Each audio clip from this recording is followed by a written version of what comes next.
திருவண்ணாமலை மாவட்டத்தில் அமைந்துள்ள சோமாசிபாடி முருகன் கோயில் ஒரு முக்கிய ஆன்மீக மற்றும் வரலாற்று சிறப்பு மிக்க தலமாகும்.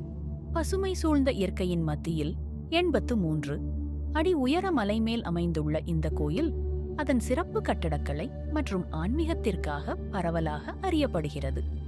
மலையில் அமைந்துள்ள 3 தீர்த்தங்கள் சரவண தீர்த்தம், குமார தீர்த்தம் மற்றும் செங்கழுநீர் தீர்த்தம் இந்த தலத்தின் தனித்தன்மையை உயர்த்துகின்றன. குறிப்பாக செங்கழுநீர் தீர்த்தத்தில் கிருத்திகை நட்சத்திர நாளில் மட்டுமே மலரும் செங்கழுநீர் மலர் மலை கோயிலின் தனிச்சிறப்பாக விளங்குகிறது. இந்த மலர் முருகனுக்கு சமர்ப்பிக்கப்படுகிறது.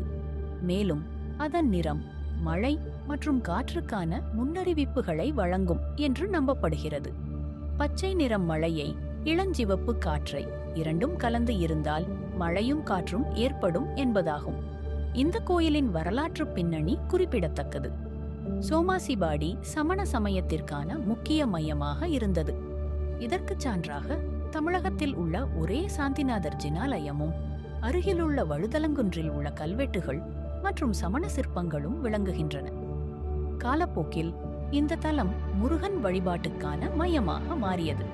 இக்கோயில் ஆரிய வைசிய சமூகத்தின் பங்களிப்பில் கட்டப்பட்டு பலதரப்பட்ட திருப்பணிகளும் மேற்கொள்ளப்பட்டது.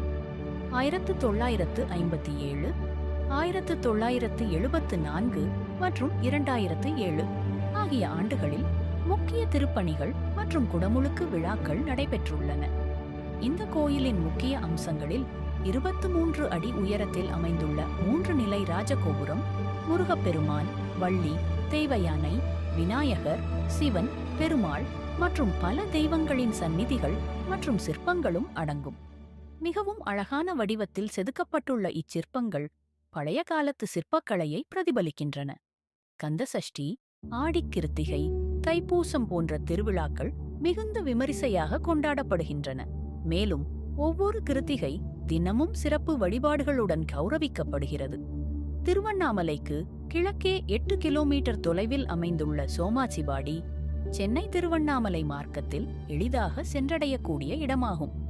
திருவண்ணாமலையில் தங்கி இந்த கோயிலில் தரிசனம் செய்ய பக்தர்கள் எளிதில் ஏற்பாடு செய்து கொள்ளலாம். இது ஆன்மீகம் தேடும் பக்தர்களுக்கு மிக பிரதான தலமாக திகழ்கிறது.